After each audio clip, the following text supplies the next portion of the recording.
আসসালামু আলাইকুম। আল্লাহ সুবহানাহু ওয়া তাআলার আদেশ জোরালোভাবে আদেশ, এর থেকে আর জোরালোভাবে আল্লাহ সুবহানাহু ওয়া তাআলা আর কোনো আদেশ করেননি। সিয়াম আল্লাহ সুবহানাহু ওয়া তাআলা আদেশ করেছেন যে সিয়াম পালন করো, কিন্তু এত জোরালোভাবে করেননি।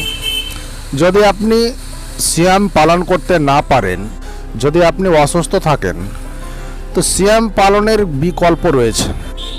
যদি আপনি জাকাত দিতে না পারেন, যদি আপনার সামর্থ্য না থাকে, জাকাত আপনার মাফ হয়ে যাবে, আপনাকে জাকাত লাগবে না, তাহলে তার দ্বিতীয় বিকল্প রয়েছে। যদি আপনার হজ করতে না পারেন, যদি আপনার টাকা পয়সা না থাকে, হজ করার সমান সামর্থ্য না থাকে, তাহলে আপনার হজ মাফ হয়ে যাবে, হজ করতে হবে না।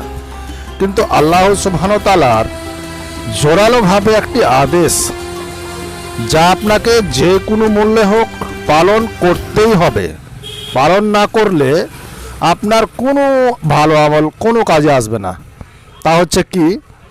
সলাত।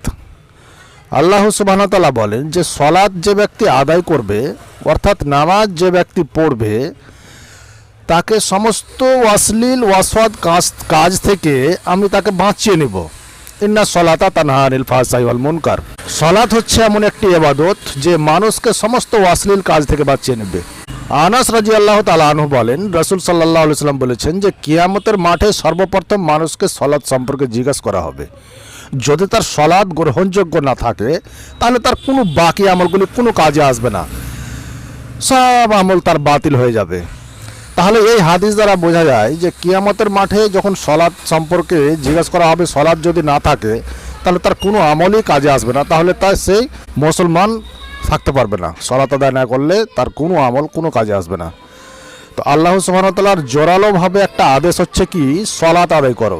সলাত আদায় না করলে তার কোনো অবস্থায় কোনো হালাতে তার মাপ নেই। সলাত তাকে যে কোনো মূল্যে হোক আদায় করতেই হবে।